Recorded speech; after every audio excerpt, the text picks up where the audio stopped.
Panjagutta CI తాను చేసినటువంటి ఆ పనికి ఇప్పుడు హైకోర్టు చివాట్లు పెట్టింది. ఒక కేసు విషయంలో అక్కడికి వచ్చినటువంటి అడ్వకేట్ని తను కించపరిచాడు. తను చేసినటువంటి పని సరైంది కాదంటూ హైకోర్టు చెప్తున్నటువంటి సందర్భం. అసలు ఆ కేసు గురించి మీకు చెప్పాలంటే ముందుగా మంగ్లీ కేసు అవన్నీ అందరికీ తెలిసిందే. మనతో పాటుగా మాట్లాడడానికి బాధితుల తరపున వాదిస్తున్నటువంటి న్యాయవాది సుబ్బారావు ఉన్నారు. సుబ్బారావు గారు, ప్రధానంగా నిన్న హైకోర్టులో ఏం జరిగింది, పంజాగుట్ట సిఐకి సంబంధించినటువంటి విషయంలో ఎలాంటి మాటలు హైకోర్టు వ్యాఖ్యానించింది? పంజాగుట్ట సీఏ గారి తీరుపైన హైకోర్టు సీరియస్గా స్పందించడం జరిగిందంటే ఏంటంటే ఇప్పుడు అత్యుత్సాహంగా పంజాగుట్ట సీఏ ఎవరైతే ఉన్నారో ఆయన అత్యుత్సాహం ప్రదర్శించారు.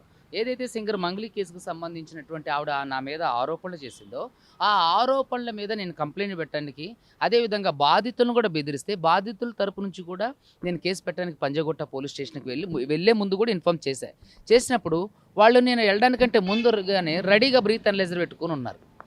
నాకు అర్థం కాలే, మామూలుగా ఏదైనా జరుగుతుంది, మీడియా మిత్రులు కూడా అంతకుముందే వాళ్ళతో వాగ్వాదం జరిగిందంట. సో బ్రీత్ అనలైజర్ పెట్టుకొని ఉన్నారు. సో నేను వెళ్ళడంతో నమస్కారం పెట్టి లోపలికి వెళ్తుంటే బాగానే మాట్లాడారు, అంతా అయింది. అయిన తర్వాత ఒక్కసారిగా సడన్గా ఇక గుమ్ము రౌండప్ చేసేసారు. అది ప్రెజరైజ్ చేస్తూ, నువ్వురా ఫస్ట్, మీరు తర్వాత వచ్చింది, నువ్వురా ఫస్ట్ ఆయనకి డ్రంక్ అండ్ డ్రైవ్ టెస్ట్ చేయండి అని అన్నా. నేను ఎందుకు చేయాలి? నేనేమన్నా తాగొచ్చానా, లేదంటే నేనేమన్నా బండి తోలుకుంటూ వచ్చానా, లేదంటే నేనేమన్నా బండి తోలబోతున్నానని మీకు అనుమానం వచ్చిందా, లేదా బండి తోలుతూ మీకు ఏమన్నా కనిపించానా అని చెప్పేసి మీరు చూసారు ఆ వీడియో. మాట్లాడినప్పుడు ఆయన మీకు పద్ధతి తెలుసో లేదో పోలీస్ స్టేషన్కి వచ్చిన వాళ్ళని బ్రీత్ అనలైజర్ పెట్టి టెస్ట్ చేయొచ్చు అని అన్నాడు. నాకు హాస్యాస్పదంగా అనిపించి దాన్ని నేను చాలా వరకు నిరోధించా. నా పర్సనల్ లిబర్టీకి అది భంగం, మీరు ఒక న్యాయవాదిని అవమానించట్లేదు, న్యాయ వ్యవస్థని అవమానిస్తున్నారని కూడా నేను మాట్లాడడం జరిగింది. అయినా సరే ఆయన ఒక 30-40 మంది పోలీసులను పెట్టుకొని ఆయన బలవంతంగా బ్రీత్ అనలైజర్ టెస్ట్ చేసిన తర్వాత అక్కడ దాంట్లో 27 పాయింట్స్గా వచ్చింది. దానికి ముందే మేము బాధితులందరినీ తీసుకొని వచ్చినప్పుడు కాఫీ తాగినాం, పోలీసు వాళ్ళు కూడా కాఫీ ఇచ్చారు. సో అయితే నేను అన్న, పక్కన ఉన్న ఒక జర్నలిస్ట్ గారు కూడా అన్నారు, అదేంటంటే 27 నార్మలే కదా, అది కూల్ డ్రింక్ తాగిన వస్తుంది, రేగిపళ్ళు తిన్నా వస్తుంది. సాధారణంగా డ్రైవింగ్ చేసే వాళ్ళకి కూడా 35-39 అని లెక్కలు చెప్తా ఉంటారు. అయితే నేను నార్మల్, ప్రతి ఒక్కళ్ళ బాడీలో ఆల్కహాల్ పర్సెంటేజ్ ఉంటుంది. కాఫీ కానీ కూల్ డ్రింక్స్ కానీ అలాంటివి తాగినప్పుడు అది కెఫెన్ కొంచెం ఎక్కువ అవుతుంది అన్నట్టు. సో అది జనరల్. సో అవి వచ్చింది రావడంతో అది చాలా సింపుల్గా దాన్ని ఆయన మ్యానిపులేట్ చేసేసిండు. లేదంటే అది నా కెరీర్కే మచ్చ. ఇప్పుడు ఒక అడ్వకేట్ తాగొచ్చిండు, ఒకవేళ నిజంగా నాకు అలవాట్లేదు కాబట్టి సరిపోయింది. ఒకవేళ నేను నిజంగానే తాగి వెళ్ళుంటే నా కెరీర్ మొత్తం స్పాయిలే కదా, నేననే కదా అక్కడ ఆ ప్లేస్లో ఉన్నటువంటి ఏ అడ్వకేట్ కెరీర్ అయినా స్పాయిలే కదా. అసలు అదే కోర్టులో జడ్జి గారు అడిగారు, ఏ సెక్షన్ అంటే బిఎన్ఎస్లో ఏ సెక్షన్ ద్వారా మీరు బ్రీత్ అనలైజర్ చేశారు, అదేవిధంగా అతనికి బ్రీత్ అనలైజర్ చేయాల్సిన అవసరం ఏమొచ్చింది, దీంట్లో మీ ఉత్సాహం ఏంటి, అసలు ఒక న్యాయవాదికి బ్రీత్ అనలైజర్ టెస్ట్ చేయొచ్చా, నడుచుకుంటూ వెళ్ళే న్యాయవాదిని కాదు ఏ వ్యక్తి అయినా సరే పోలీస్ స్టేషన్కి వచ్చిన వ్యక్తిని బ్రీత్ అనలైజర్ టెస్ట్ చేయమని ఎక్కడ సిఆర్పిసిలో సిపిసిలో రాస్తుందని చెప్పేసి నన్ను అడగడం జరిగింది. తర్వాత ఆ రోజు జరిగినటువంటి ఆ సంఘటన మొత్తం కూడా టైంని సంబంధించిన సీసీటీవీ ఫుటేజ్ని వాళ్ళు స్ట్రక్ చేయమని చెప్పారు. అదేవిధంగా ఎవరైతే ప్రతివాదు ఉన్నారో సిఐ ఆయన పర్సనల్ అపీరెన్స్కి నోటీస్ ఇచ్చింది, జీపీ ఫర్ హోమ్కి నోటీస్ ఇచ్చింది, అదేవిధంగా ఎంతమంది ప్రతివాదులు ఉన్నారో వాళ్ళందరికీ నోటీస్ ఇచ్చింది. ఈ నెల 29వ తారీఖు దానికి సంబంధించినటువంటి హీరింగ్ ఉంది. దాంట్లో ఆయన కౌంటర్ ఫైల్ చేయాలని అన్నారు. దాంతోపాటు ఇంట్రీమ్ ఆర్డర్ ఇచ్చారు మనకి. సో ఈ ఆర్డర్స్ అన్ని కూడా ఏంటంటే 29వ తారీఖు ఏదైనా మాన్యువల్గా మీ దగ్గర ఏమైనా హైకోర్టు చెప్పినటువంటిది ఏమైనా కనబడతా ఉందా? ఇప్పుడు ఏమైనా మాన్యువల్గా ఉందండి, అది నేను మీకు అయితే మాన్యువల్గా పంపించింది ఇప్పుడే మీకు చూపిస్తా. దానికి సంబంధించినటువంటి ఏం పంపించారు ఏంటి అనేది ఇదిగోండి. ఇది ఈరోజు వచ్చినటువంటి ప్రధాన మీడియాలో వచ్చినటువంటి ఆర్టికల్. సో ఇవన్నీ కూడా ఏంటంటే మీరు అడ్వకేట్కి బ్రీత్ అనలైజర్ పరీక్ష చేయాల్సిన అవసరం ఏమొచ్చిందని ఫస్ట్ అడిగారు. మీరు ఏ అధికారంతో అడ్వకేట్కి బ్రీత్ అనలైజర్ టెస్ట్ చేశారు, అదేవిధంగా బిఎన్ఎస్లో ఎక్కడ పోలీస్ స్టేషన్కి వచ్చినటువంటి వ్యక్తుల్ని బ్రీత్ అనలైజర్తో టెస్ట్. ఏదైతే ఆర్గ్యుమెంట్ జరిగేటప్పుడు సిఐ తరపు నుంచి కానివ్వండి, లేకపోతే యాజ్ ఏ మీరు కూడా పబ్లిక్ ప్రాసిక్యూటర్ నన్ను అడిగితే ఇప్పుడు పోలీస్ తరఫున ఎవరైనా అక్కడ నిలబడ్డారా? వారి నుంచి ఎలాంటి ఆర్గ్యుమెంట్స్ గారు వచ్చారండి, జీపీ ఫర్ హోమ్ వచ్చారు. ఆయన రిప్రజెంటేషన్ చేసడానికి ఆయన డినే మాత్రమే అని ఒక పదం మాత్రమే వాడుతున్నారు కాబట్టి వాడుతున్నారు తప్ప ఇంకే పదం లేదు. ఎందుకంటే అక్కడ ఆయన తప్పు స్పష్టంగా కనబడుతుంది. 29వ తారీఖు ఆయన క్లియర్ ఎక్స్ప్లెనేషన్ ఇవ్వని పక్షాన, అదేవిధంగా ఆయన ఏదైతే ఈ జరిగినటువంటి ఈ జిగుప్సాకరమైనటువంటి హేయమైన చర్య ఏదైతే ఉందో దీనికి సంబంధించినటువంటి కౌంటర్ ఫైల్ చేయకపోతే ఖచ్చితంగా సీఏ గారు 99% ఆయన సస్పెండ్ అవ్వడానికి అవకాశం ఉంది. అదేవిధంగా ఆయన చాలా అత్యుత్సాహం ప్రదర్శించారు. ఒక సెలబ్రిటీ కేసులో ఒకలాగా, ఒక న్యాయవాదికి సంబంధించిన కేసులో ఒకలాగా ఉండకుండా, ఆయన బాధితుల పక్షాన ఉండకుండా, ఎవరైతే నిందితులు ఉన్నారో, ఆరోపణలు ఎదుర్కొంటున్నటువంటి వ్యక్తులు ఉన్నారో వాళ్ళ పక్షాన వాళ్ళకు అనుకూలంగా చేయడం నిజంగా సిగ్గుచేటు. అదేవిధంగా సిఐ గారికి సంబంధించినటువంటి ఆ చర్య నిజంగా సిఐ గారి కెరీర్కే ఒక మాయన మచ్చలాగా, అదేవిధంగా కోర్టులో ఇచ్చినటువంటి తీర్పు కూడా ఆయనకి ఒక చెంపపెట్టులాగా, పోలీస్ అహంకారానికి ఇది ఒక మందులాగా పనిచేస్తుందని చెప్పొచ్చు. బార్ కౌన్సిల్ కూడా దాన్ని ఖండించింది. ఇక్కడ నుంచి ఇక్కడికే ఆపబోతా ఉన్నారా, లేకపోతే నేషనల్ లెవెల్లో ఇక్కడ జరిగినటువంటి ఇష్యూని తీసుకుపోతా ఉన్నారా? దీనిలో హ్యూమన్ రైట్స్ ఇన్వాల్వ్ చేయొచ్చు, దీనిలోనే చట్టాన్ని ఇన్వాల్వ్ చేయొచ్చు, దీనిలో పోలీసుకు సంబంధించి అలాగే అడ్వకేట్స్కి సంబంధించి తెలంగాణ రాష్ట్ర ప్రభుత్వం కూడా ఒక కొత్త చట్టం తీసుకొచ్చింది. ఆ చట్టానికి సంబంధించి కూడా మాట్లాడొచ్చు. అయితే ఇప్పుడైతే తెలంగాణ రాష్ట్రం తీసుకొచ్చినటువంటి అడ్వకేట్ ప్రొటెక్షన్ యాక్ట్ ఓన్లీ ఇంకా గెజిట్ కాలేదు. అప్పుడు అంతా శాసనసభలో బిల్ అయ్యింది. సో గెజిట్ రాలేదు. సో దానివల్ల ఇది సీరియస్ యాక్షన్ తగ్గింది. అదే అడ్వకేట్ ప్రొటెక్షన్ యాక్ట్ ఉంటే ఈరోజు అదే సిఐ సస్పెండ్ అయ్యి జైల్లో కూర్చునేవాడు. సో ఇక్కడ ఏంటంటే ఆయన నియంతలాగా ప్రవర్తించారు. అదేవిధంగా తను ఏ చేసినా అడిగేవారు ఉండర్లే. అదేవిధంగా మరి ఆయన ప్రభుత్వ పెద్దలకి తలొగ్గారా, లేదంటే ఉన్నతాధికారులకు తలొగ్గారా, ఏది చేసినా సరే పోలీస్ వ్యవస్థకి ఒక మాయన మచ్చ, ఒక సిగ్గుచేటు కార్యక్రమం ఆయన చేయడం జరిగింది. ఎంత హేమైన కార్యక్రమం అండి. ప్రజలందరూ కూడా పోలీస్ వ్యవస్థని దుమ్మెత్తిపోశారు. అదేవిధంగా ఆ ఇన్సిడెంట్తో ఇది ఏదైతే మంగ్లీ వివాదం ఉందో అదంతా నిజంగానే జరిగి ఉంది అని చెప్పి ప్రజలకి బలమైన నమ్మకం వచ్చేసింది. తెలంగాణ రాష్ట్ర డీజీపీ పోలీస్ బాస్కి ఏమైనా ఈ విషయంలో కంప్లైంట్ చేశానండి. అది మరి వాళ్ళు ఏం చేస్తారో నాకైతే తెలియదు, కానీ తెలంగాణ రాష్ట్ర డీజీపీ గారికి కంప్లైంట్ చేశా, నాకు ప్రొటెక్షన్ ఇవ్వమని చెప్పా. మంగ్లీ వాళ్ళ వ్యక్తులు ఎవరైతే ఉన్నారో వాళ్ళు మమ్మల్ని చంపడానికి మొన్న ఒక ప్రధాన ఛానల్కి వెళ్ళినప్పుడు ఒక 8 మంది మమ్మల్ని ఫాలో అయ్యి, అది వీడియో కూడా మీకు ఇస్తా ఈరోజు, ఆ వీడియో కూడా మీరు ప్లే చేయండి. వాళ్ళు పారిపోతున్నారు ప్రశ్నించినప్పుడు. అదేవిధంగా మాకు ప్రొటెక్షన్ కల్పించమన్నాం. అదేవిధంగా బాధ్యులైనటువంటి సిఐ ఎవరైతే ఉన్నారో వాళ్ళ మీద చర్యలు తీసుకోమన్నాం. అదేవిధంగా భవిష్యత్తులో ఇలాంటి కార్యక్రమం పునరావృతం కాకుండా చూడాలని కూడా హైదరాబాదు సిపి గారికి, అదేవిధంగా తెలంగాణ రాష్ట్ర డీజీపీ గారికి కూడా ఇవ్వడం జరిగింది. ప్రధానంగా మీ పైన కొన్ని ఆరోపణలు చేస్తూ ఉంది. ఒక టీవీ ఛానల్కి ఇచ్చినటువంటి ఇంటర్వ్యూలో మంగ్లీ చెప్తా ఉంది, సుబ్బారావు అనేటువంటి వ్యక్తి హైప్ కోసం ఎదురు చూస్తున్నటువంటి వ్యక్తి. నేను సుబ్బారావుతో ఒక ప్లేస్లోకి మాట్లాడడానికి వెళ్తే వాళ్ళ ఫ్యామిలీకి వీడియోలు చూపిస్తూ నాతోని హాయ్ చెప్పమని చెప్పాడు. ఇట్లాంటివి కొన్ని మీరు కూడా చూసారని నేను భావిస్తా ఉన్నా. అది నిజమేనా? తను మాట్లాడినటువంటి మాటలు నిజమేనా? సిగ్గుచేటు మంగ్లీ, నువ్వు నిజంగా సిగ్గుపడాలి ఈ విషయంలో. మా ఆవిడ అప్పుడు ఆ కార్యక్రమం జరిగేటప్పుడు మా ఆవిడ ఫోన్ చేసింది. ఫోన్ చేస్తే మీరు ఎక్కడున్నారంటే నేను ఒక మీటింగ్లో ఉన్నా, వేణు ఉడుగులా గారు ఉన్నారు, పూజారి నాగేశ్వరరావు గారు ఉన్నారు అని అంటే నేను వాళ్ళకెళ్ళి చూపిస్తుంటే మంగ్లీనే పూజారి నాగేశ్వరరావు గారు ఉన్నారు, వేణు ఉడుగులా గారు ఉన్నారు, సురేష్ బొబ్బిలి గారు ఉన్నారు, వాళ్ళని అడగండి. ఆవిడ ఎటువంటి సార్ నేను హాయ్ చెప్తే, ఎటువంటి సార్ నేను మేడంకి హాయ్ చెప్తా అంటే నేను ఇవ్వనండి అని అన్నా. నిజంగా ఈ విషయాన్ని అన్ని ఫేక్ ఎలిగేషన్, నీ జీవితం మొత్తం ఇలానే ఉంటుందా మంగ్లీ గారు? ఇలాంటి అబద్ధపు పుట్టలతో మీరు ఎన్ని రోజులు మీ సామ్రాజ్యాన్ని నిర్మించుకుంటారు? సిగ్గు విడిచి ఆవిడ కాదా అడిగింది? మంగ్లీ గారు మీరు కాదా? మా ఆవిడ గారు నాకు ఫోన్ చేసినప్పుడు నేను హాయ్ చెప్తా, ఇవ్వండి సార్ నేను హాయ్ చెప్తా. ఈ విషయం గురించి మీరు వేణు ఉడుగులా గారిని, పూజారి నాగేశ్వరరావు గారిని, సురేష్ బొబ్బిలి గారిని కూడా అడగాలి. అంటే ప్రధానంగా ఒక వీడియో వైరల్ అవుతా ఉంది. ఆ వీడియోలో మీరు మంగ్లీ వీడియో తీస్తున్నట్టుంది. మీరు కూర్చొని ఉంటారు, వెనకాల సురేష్ బొబ్బిలి మ్యూజిక్ డైరెక్టర్, ఈ పక్కన వేణుగుడుగులా కనబడతా ఉంటారు. అక్కడ కన్వర్జేషన్ ఏంటి? మీదేదో చెప్పేటువంటి వారించేటువంటి ప్రయత్నం జరుగుతా ఉంది. అసలు ఏం జరిగింది అసలు ఆ కన్వర్జేషన్ లో? మీరు విన్నారు కదా, ఏమన్నా ఉందా అందులో? నేను ఆవిడ బెదిరించినట్టు కానీ, భయపెట్టినట్టు కానీ, డబ్బులు అడిగినట్టు కానీ, ఇంకా నన్ను వాళ్ళు బతిమలాడుతున్నారు. సురేష్ బొబ్బిలి గారు సార్ వదిలేండి సార్ అని నా గడ్డం పట్టుకుని బ్రతులాడుతున్నారు. కాదు అది ఏమన్నా దాంట్లో ఏముంది? మంగ్లీ గారు మీరు స్పష్టంగా తెలియజేయాలి. ఇలాంటి సిగ్గుచేటు పనులన్నీ చేసి ఇంకా అప్రతిష్ట పాలు కాకండి. మీరు ఎప్పుడు ఏది చేసినా సరే నేను ఇప్పటికీ కూడా ఆధారాలు చూపించమంటున్నా, ప్రతి దానికి ఆధారం చూపించమంటున్నా. నా మీద చేసినటువంటి ఆరోపణలకి ఒక్క ఆధారమైన చూపించమని నేను మంగ్లీ గారిని ఈ సభాముఖంగా అడుగుతున్నా. అదేవిధంగా మీరు ఎవరైతే ఒక ప్రముఖ ఛానల్ ఆవిడ తులసి చంద్ గారితో ఒక ఇంటర్వ్యూ చేసింది, ఆవిడ నాతో మాట్లాడేటప్పుడు నేను చెప్పేవన్నీ డినై చేస్తుంది. అలాంటప్పుడు తులసి చంద్ గారు నాకు ఎందుకు ఫోన్ చేయాలి? ఆవిడ నేను ఒక ఇన్వెస్టిగేటివ్ జర్నలిస్ట్ అమ్మ తులసి చంద్ గారు ఇన్వెస్టిగేటివ్ జర్నలిస్ట్ అంటే బాధితులతో వీళ్ళతో మాట్లాడటం కాదమ్మా ఫోన్లో అర్ధగంట 2 గంటలు మీరు గ్రౌండ్లోకి దిగి వర్క్ చేయండి. గ్రౌండ్లోకి దిగి మీరు దాన్ని పాడ్కాస్ట్ అనాలి. ఆవిడతో స్కామ్కి సంబంధించి కాదు. 2.5 గంటల్లో 2 గంటల్లో 2 గంటల పాటలు పాడించుకొని ముచ్చట్లు చెప్పుకొని 10 నిమిషాలు ఏదో ఈ స్కామ్ గురించి మాట్లాడి ఆవిడకి మీరు సపోర్ట్ చేయటం నిజంగా సిగ్గుచెట్టు జిగుప్సాకరం.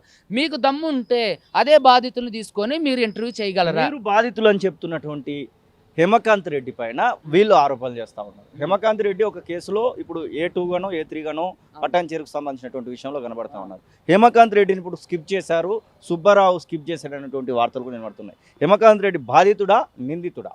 బాధితుడు 100కి 200% బాధితుడు. దమ్ముంటే మంగ్లీ గారిని కానీ ఆ రమావత్ మధును కానీ అదేవిధంగా భరత్ చౌహాన్, పాల్దే చౌహాన్, శివ గాండి వీళ్ళందరి దగ్గర ఏ ఒక్క ఆధారం ఉన్నా చూపించమన్నాడు. అతను ప్రతి 20 కోట్లు ఫ్రాడ్ చేశాడని మధు వీడియో రిలీజ్ చేశాడు. చూడండి ఆ వీడియోలో ఫోటోలు చూపిస్తాడు కానీ బ్యాంక్ ట్రాన్సాక్షన్ చూపించరా పనికి మాలినోడా? ఫోటోలు చూపించడం ఎందుకు?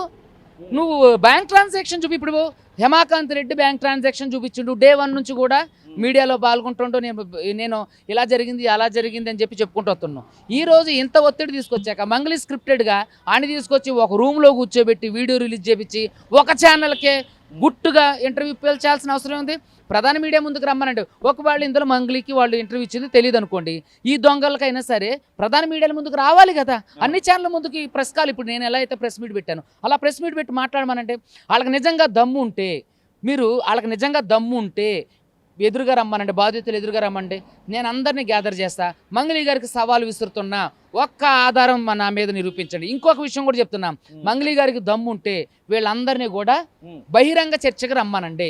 వాళ్ళ దగ్గర ఉన్న ఆధారాలు తీసుకొని విమెన్ కార్డు వాడి, బంజారా కార్డు వాడి, అదేవిధంగా ఏడ్చి మా ఇంట్లో వద్దు సార్, మా చెల్లి వద్దు సార్ అని నువ్వు ఒక బంజారా బిడ్డని ఎట్లా బ్లేమ్ చేస్తాను ఈ కేసులకు సంబంధించి? పలానా సుబ్బు గారికి పలానా ఆవిడంటే క్రష్ అని సిగ్గుండాలిగా. ఆవిడ ఒక బంజారా బిడ్డ, ఇంకొక బంజారా బిడ్డ, ప్రముఖ బంజారా బిడ్డని తీసుకురావడం ఎంతవరకు సబబు? అంటే వాళ్ళ ఇంట్లో వాళ్ళు క్షేమంగా ఉండాలి, బయట వాళ్ళందరూ బజారు కొట్టుకుపోయినా ఏం కాదు, సిగ్గుండాలి ఇలాంటి చర్యలు మాట్లాడి. ఇప్పుడు చెప్తా ఉంది, ఎవరైతే దీనిలో A1గా ఉన్నటువంటి వ్యక్తి ఉన్నాడో అతని దగ్గరికి నేను వెళ్ళాను, మధు దగ్గరికి వెళ్ళాను, నాకు బాగా పరిచయమే. అతను ఒక సందర్భంలో కలిశాడు, గతంలో ఆయనకు నాకు ఏ సంబంధం లేదు, ఏదో లంచ్కు రమ్మంటే ఇన్వైట్ చేస్తే నేను మిర్యాలగూడ దగ్గరికి వెళ్ళాను, ఇలాంటి మాటలు చెప్తా ఉన్నాడు. నిజమేనా? మీ దగ్గర ఇంకా ఏదైనా వాళ్ళ మధ్యలో ఉన్నటువంటి అనుబంధం గురించి చెప్పేటువంటి ఏమైనా ఆధారాలు? చిన్న వీడియో చూపిస్తా.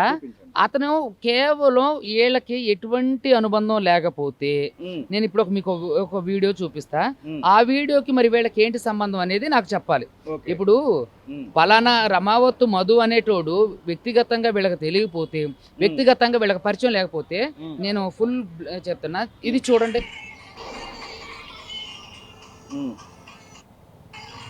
ఎవరెవరండి? మంగ్లీ గారే కదా. మంగ్లీ గారు ఇగో ప్రధాన నిందితుడు రమావత్ మధు, ఇంకొక నిందితుడు భరత్ చౌహాన్. ప్రధాన నిందితుడు రమావత్ మధు మంగ్లీతో ఏం చేస్తాడు వాళ్ళ ఫంక్షన్స్ లో? చెప్పండి. ఏదో వాళ్ళ ఇంటికి వెళ్ళి భోజనం చేసేస్తే ఇతను ఎందుకు తిరుగుతారు? అంటే 10 మంది బ్యాండ్ ఉంటుంది, దానిలో ఇతను కూడా వస్తా అంటే తీసుకొచ్చాడని చెప్తారు. ఏంటి బ్యాండ్లో ఇతను పియానో వాయిస్తాడా, డ్రమ్స్ కొడతాడా, లేకపోతే దాన్ని ఏమంటారు మ్యూజికల్ ఇన్స్ట్రుమెంట్ ఏమైనా వాయిస్తారా? ఎందుకు ఇతను పక్కన ఉండవు? వాళ్ళ ఇంట్లో ఎందుకు వెళ్ళింది? ఇదంతా ఒక పెద్ద స్కాము. ఇక్కడ ఇక మీకు ఒక విషయం చెప్తున్నా. ఒక ప్రధాన అంటే ఒక మీడియాలో ఈవిడకు అనుకూలమైనటువంటి ఒక మీడియాలో ఇంటర్వ్యూ ఇప్పిస్తూ ఒక దారి దోపిడీగాడు ఉండు. ఆడికి ఆంధ్రాలో ఆల్రెడీ ఆడి మీద కేసులు అవన్నీ వేసిండు. వాడు జర్నలిస్టే కాడు, ఆడు ఒక దొంగ, ఆడి మీద కేసులుండి వాడు జైలుకి వెళ్ళి వచ్చిండు. ఆ విధవ ఆడు నన్ను పట్టుకొని ఏ బాబు కూడా బిడ్డ అని అన్నాడు. ఆడు అసలు జర్నలిస్ట్ ఉండాల్సి ఒక దారి దోపిడీగాని తీసుకొచ్చి ఆ ఛానల్ అయినా సరే ఎట్లా ఇంటర్వ్యూ పెట్టి, అదే ఛానల్లో మురళీకృష్ణ గారు ఆవిడ మంగ్లీ గారితో మాట్లాడిన ఇంటర్వ్యూ పెట్టిస్తే 150 సార్లు ఫోన్ చేసి మరి ఎస్టీ కమిషన్ చైర్మన్తో ఫోన్ చేయించి ఆ ఛానల్లో నుంచి ఆ వీడియో డిలీట్ చేయించింది. ఎందుకు మంగ్లీ గారికి భయం? ఎందుకు మంగళి గారికి భయం? బహిరంగంగా చర్చకు రండి. నేను సవాలు విసురుతున్నా, మీ దగ్గర ఉన్నటువంటి బహిరంగ చర్చకు రండి. అదేవిధంగా బంజారా కొంతమంది సంబంధించినటువంటి పెద్దలతో మీటింగ్ పెట్టించింది. అయ్యా బంజారా పెద్దలాలా మీకు నేను సూటిగా క్వశ్చన్ చేస్తున్నా. ఈరోజు నిందలు మోస్తున్నటువంటి నిందలు కాదు, ఆరోపణలు ఎదుర్కొంటున్నటువంటి మంగళికి అనుకూలంగా మీరు ప్రెస్ మీట్ పెట్టి ఊకదంపుడు మాటలు మాట్లాడారే. మరి బాధితులు 80% మీ వాళ్ళేనయ్యా బాబు, అది తెలుసుకోండి. మరి వాళ్ళ తరపున ఎవరు మాట్లాడతారు? ఉస్మానియా యూనివర్సిటీలో ఉన్నటువంటి గిరిజన ఫ్రెండ్స్ నాకు చాలామంది ఉన్నారు, వాళ్ళు ప్రెస్ మీట్ పెట్టారు. మరి మీరు ఆవిడకు సపోర్ట్ చేస్తున్నారు అంటే మీరు నిందితులకు సపోర్ట్ చేస్తున్నట్టుగా, మరి బాధితులకు ఎవరు సపోర్ట్ చేయాలి? 80% మంది దాంట్లో గిరిజనులే ఉన్నారు. కోట్ల రూపాయలు వాళ్ళు ఎంత కోట్లు పోయారో ఒక రిమాండ్ కేసుని నేను మీకు ఇప్పుడు పంపిస్తా. ఈ వీడియోతో పాటు దాన్ని అటాచ్ చేసి వేయండి. ఎవరెవరు ఎన్ని కోట్లు? 7 కోట్లు, 4 కోట్లు. మరి ఎవరు మాట్లాడాలి? మధు అరెస్ట్ అయినటువంటి కేసా మీరు చెప్పేది? అవును, గతంలో 2025 అక్టోబర్లో మధు అరెస్ట్ అయిన కేసులో ఎన్ని కోట్లు ఫ్రాడ్ చేసిండు, అది అందులో ఎంతమంది గిరిజనులు ఉన్నారో నేను చూపిస్తాను. మరి వాళ్ళ తరపున కూడా వీళ్ళు మాట్లాడాలి. మీరు పెట్టినటువంటి పిటిషన్లో ఇప్పటి వరకు ఒక్క అడుగు కూడా ముందుకు పడలేదు. గతంలో ఏదైతే పటాన్చేరులోనో అక్కడ అయినటువంటి కేసు విషయంలో మధు ఇప్పుడు అరెస్ట్ అయ్యారు. మీరు పెట్టినటువంటి కేసులో ఏదైనా ప్రోగ్రెస్ కనబడతా ఉందా అంటే ఏం చెప్తారు? ఎందుకు కనపడుతుందండి? ఇప్పుడు కనపడుతుంది. హైకోర్టులో వెళ్ళి సీఏకు అక్షంతలు పడ్డాయి కదా, సీఏ సస్పెండ్ అయ్యేంత వరకు వచ్చింది కదా, ఇప్పుడు పురోగతి స్టార్ట్ అవుతుంది. ఇప్పుడు దాని మీద లోతైన విచారం జరుగుతుంది. ఎవరిని వదిలిపెట్టను.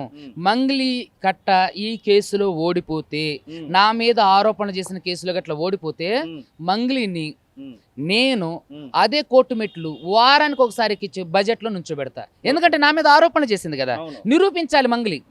మంగళికి నేను బహిరంగ సవాల్, నువ్వు నిరూపించితే నేను చేసిన తప్పులు ఒక్కటే, నువ్వు చేసిన ఆరోపణలు ఒక్కటే నువ్వు నిరూపించినా నా తలకాయ కోసుకుంటా. మీ ఇద్దరు క్లయింట్లు ఎవరైతే ఉన్నారో వాళ్ళు బాధితులు యాజ్ వెల్ యాజ్ మీ క్లయింట్లు, హేమకాంత్ రెడ్డికి ఒక సరిత అనేటువంటి ఆమెకు కూడా లింక్ పెడుతూ వీడియోలు రిలీజ్ అయ్యాయి. దాన్ని ఏమంటారు? ఆడంతా చిల్లరగాడు కాకపోతే వాడుకున్నటువంటి ఏవైతే ఇలాంటి ఇల్లీగల్ అఫైర్స్ అన్ని కూడా వీళ్ళ మీద ఏంటంటే దీన్ని డైవర్షన్ చేయడానికి.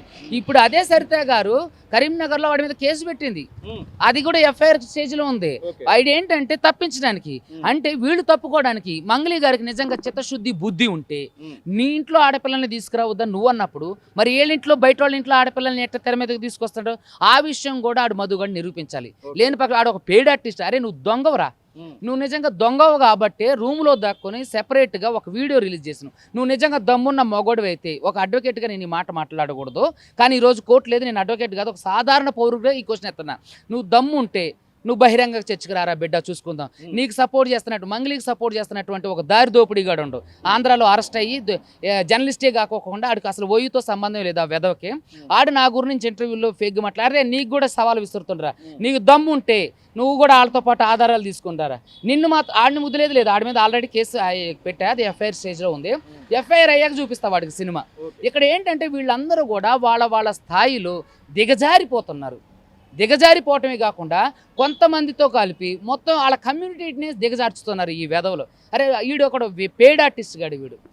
సిఐడి దీనిలో ఇన్వాల్వ్ అయింది. ఇప్పుడు సిఐడి దగ్గరికి ఏమైనా మీరు వెళ్ళేటువంటి ప్రయత్నం చేస్తున్నారా బాధితులతో పాటుగా సిఐడికి? ఎందుకంటే ఇప్పుడు పంజాగుట్ట అక్కడి వరకు బాగానే ఉంది, తర్వాత గచ్చిబౌలి దగ్గర ఒకటి ఏదో నడుస్తున్నట్టుంది. ఇప్పుడు సిఐడి దీనిలో ఇన్వాల్వ్ అయింది కాబట్టి సిఐడియే దీన్ని ఇప్పుడు డీల్ చేస్తుంది కాబట్టి సిఐడి దగ్గరికి బాధితులతోని సుబ్బారావు పోతాడా అంటే నేను ఈ సిఐడికి సంబంధించిన కేసుకి నాకు సంబంధం లేదు. అది సిఐడికి సంబంధించి ఒకవేళ బాధితులు ఆ కేసులో కూడా నన్ను అప్రోచ్ అయితే ఐ డెఫినెట్లీ హెల్ప్. ఎందుకంటే నేను ఆన్ బిహాఫ్ ఆఫ్ నా క్లయింట్స్ తరపున వాళ్ళు నాకు ఫీజు ఇచ్చేటప్పుడు నేను ఏదైనా వాళ్ళకి సంబంధించి న్యాయం ఉంటే చేస్తా. న్యాయం లేకపోతే ఆ కేసులో వాళ్ళు నిజంగా తప్పు చేశారంటే నేను వాళ్ళ తరపున వకాల్తా తీసుకున్నాను. అడ్వకేట్ సుబ్బు బాధితుల తరపునే ఎప్పుడూ ఉంటాడు, ఎప్పుడు కూడా నిందితుల తరపున ఉండడు. సో కాబట్టి నేను అందరికీ కూడా తెలియజేసేది ఏంటంటే బహిరంగ చర్చకు సిద్ధమా? మేమంతా ఆధారాలు పట్టుకొని వస్తాం, మంగళి నీ దగ్గర ఆధారాలు పట్టుకుని రా. నువ్వు దొంగలాగా ఇంట్లో దాక్కొని బాధితులకు న్యాయం జరగాలి, బాధితుల పక్షాన నేను ఉంటా అని చెప్పేసి మాట్లాడుతున్నావు కదా. బాధితులందరూ కూడా రోడ్డు మీద ఉన్నారు. రేపొద్దున సోమవారం హైకోర్టుకు రా, లేదంటే నువ్వెక్కడికి రమ్మంటో చెప్పి మేమందరం వస్తాం. మంగళి గారు దీంట్లో మీరు అతుకులు బొంతగా అబద్ధాలు పుట్టని పేర్చుకుంటూ పోతే అది రేపొద్దున మీకే ప్రమాదం. దీనిలో ఇప్పుడు A2, A3 ఇట్లా ఎవరైతే శివ మంగళి తమ్ముడు, మంగళి తమ్ముడికి సంబంధించినటువంటి విషయంలో ఏం చెప్తారు? మంగళి తమ్ముడు ఇంకా అరెస్ట్ కాలేదు, ఎక్కడున్నాడో క్వశ్చన్ మార్క్. హేమకాంత్ రెడ్డిని కూడా అబ్స్కాన్ కిందనే చూపిస్తా ఉన్నారు. అసలు హేమకాంత్ రెడ్డి ఎక్కడున్నాడు, మీకు ఏమైనా ఐడియా ఉందా? మీ క్లయింట్ హేమకాంత్ రెడ్డి ఆ రోజు సిఐడి కేసు అయిన తర్వాత నాకు ఫోన్ చేసి నాకు ఎఫ్ఐఆర్ అయిందని అంటే, ఓకే బాబు వచ్చి వకాలత్ మీద సంతకం పెట్టు, ఒకవేళ లీగల్ ప్రొసీజర్ ఏదైనా ఉంటే నేను చూసుకుంటానా. ఆ తర్వాత నుంచి అతను నాకు ఫోన్ చేయలేదు. మరి లేనప్పుడు నేను అతని గురించి ఏమని చెప్తే, ఇంకొక విషయం, సింగర్ మంగళి దమ్ముంటే ఇప్పటి వరకు కూడా మొన్న డీజీపీ ఆఫీస్కి వెళ్ళి కూడా, అంతకుముందు కమిషనర్ ఆఫీసు ఏది ఆయన సర్జనార్ దగ్గర గారికి వెళ్ళి కూడా బాధితుల తరపున నుంచున్న అడ్వకేట్ ని బెదిరించడానికి కంప్లైంట్లు చేస్తాం తప్ప ఆ మధుగాడి గురించి కానీ, వాళ్ళ తమ్ముడు గురించి కానీ, భరత్ చౌహాన్ గురించి కానీ, శైలజా చౌహాన్ గురించి ఎందుకు స్టిల్ ఈ రోజు 18వ తారీఖు 4వ నెల 2026 ఈ రోజు వరకు ఎందుకు ఆవిడ కేసు ఫైల్ లేదు, కేసు కనీసం చేయలేదు? ఎందుకంటే ఆవిడ దొంగ. ఎందుకంటే వాళ్ళ మీద కేసు పెడితే ఆమెకు సంబంధించినటువంటి ఆధారాలు కూడా బయటకు వస్తాయి. సో కాబట్టి ఆవిడకు భయం. నువ్వు నిజంగా తప్పు చేయకపోతే మంగళి వాళ్ళ మీద కేసు పెట్టి నువ్వు బాధితుల తరపున రోడ్డు మీదకి రా, అప్పుడు నువ్వు తప్పు చేయలేదని నేను నమ్ముతాను. కూడా మీరు చెప్తా ఉన్నారా ప్రత్యక్షంగా మంగళి దీనిలో ఇన్వాల్వ్ అయిందని చెప్తా ఉన్నారా? ఆ నిందితుల తరపున ఉంది అని చెప్తా ఉన్నారా? నిందితుల తరపున మంగళి ఉంది, లేకపోతే ప్రధాన నిందితులతో మంగళికి ఏంటి పని? వాళ్ళ ఇంటికి ఎందుకు వెళ్ళింది? వాళ్ళ చెల్లిని ఇచ్చి పెళ్లి చేయడానికి కూడా మొత్తం మాట మంతి అన్ని అయిపోయినాయి. నిందితులు బాధితులు చెప్తున్నారు, నా మాట కాదు, బాధితులు. మీరు ఎన్నోసారి ఆ ఇంటర్వ్యూలో మీరు కూడా షూట్ చేశారు, బాధితులు చెప్తున్నారు. దానికి సమాధానం చెప్పకుండా ఏడ్చుకుంటూ విమెన్ కార్డు యూజ్ చేసి బంజారా కార్డు యూజ్ చేస్తావు ఎందుకు? నీకు దమ్ముంటే నీ దగ్గర ఉన్న ఆధారాలు పెట్టమ్మా. నేను బెదిరించిన నన్ను భయపెట్టినటానికి కూడా ఆధారాలు చూపించు. అప్పుడు నేను అన్నా కదా పేకోసుకుంటా. ఆ ఒకవేళ ఇందుట్లో వీళ్ళ తప్పులు ఉన్నాయని తెలిస్తే మంగళి ఏం చేస్తారో మంగళికి క్వశ్చన్. చివరిగా 29వ తారీఖు ఏం జరుగుతుంది అనుకుంటా ఉన్నారు? సిఐ అక్కడికి రావడానికి ఏమైనా స్కోప్ కనబడుతూ ఉందా, లేకపోతే గవర్నమెంట్ తరపు నుంచి ఎవరైనా పోలీస్ డిపార్ట్మెంట్ తరపున అడ్వకేట్ వస్తారనుకుంటా ఉన్నారా? ఎలాంటి వాదనలు అక్కడ ఎక్స్పెక్ట్ చేయొచ్చు? సిఐ ఇప్పుడు ఇందులో ఇరుక్కుపోయిండు, దొంగ దొరికిపోయిండు. ఏ మొహం పెట్టుకుని వస్తారు? వాయిదా తీసుకోవడానికి ఇంకోటానికి ప్రయత్నం చేస్తారు. ఎప్పటికైనా సరే తర్వాత రాకపోయినా తర్వాత అయినా రావాలి. వచ్చిన తర్వాత ఏమని నిరూపించుకుంటాడు? తన తప్పును ఏమని కప్పిపుచ్చుకోవడానికి ప్రయత్నం చేస్తారు? అలా ఇలా అయింది అనుకోండి, ఖచ్చితంగా దీంట్లో సిఐ సస్పెండ్ అవడానిక, లేదంటే సర్వీస్ ఫ్రమ్ రిమూవలా, లేదంటే వీఆర్కి అటాచ్, అంటే వీఆర్గా ఎస్పీ ఆఫీస్కి అటాచ్ చేయడం అనేది జరిగింది. ఖచ్చితంగా ఇది సిఐ జీవితంలో సిఐ చేసినటువంటి తప్పుకి పోలీసులందరికీ కూడా చెప్తున్నా, ఒక సిఐ చేసిన తప్పుకి తన జీవితం ఎట్లా ఎఫెక్ట్ అవుతుందో పోలీసులందరూ కూడా జాగ్రత్తగా మీరు డ్యూటీని మీరు నియమ నిబంధనలతో మీ ఇష్టారాజ్యంగా పోలీస్ స్టాండింగ్ ఆర్డర్స్ కాకుండా రాజ్యాంగబద్ధంగా పరిపాలించండి, లేకపోతే మీరు కూడా బడ్జెట్లో రేపొద్దున ఇలాగే పడతారు. అసలైన తొలి వెలుగు. ఫాలో వాట్సాప్ @తొలి వెలుగు official.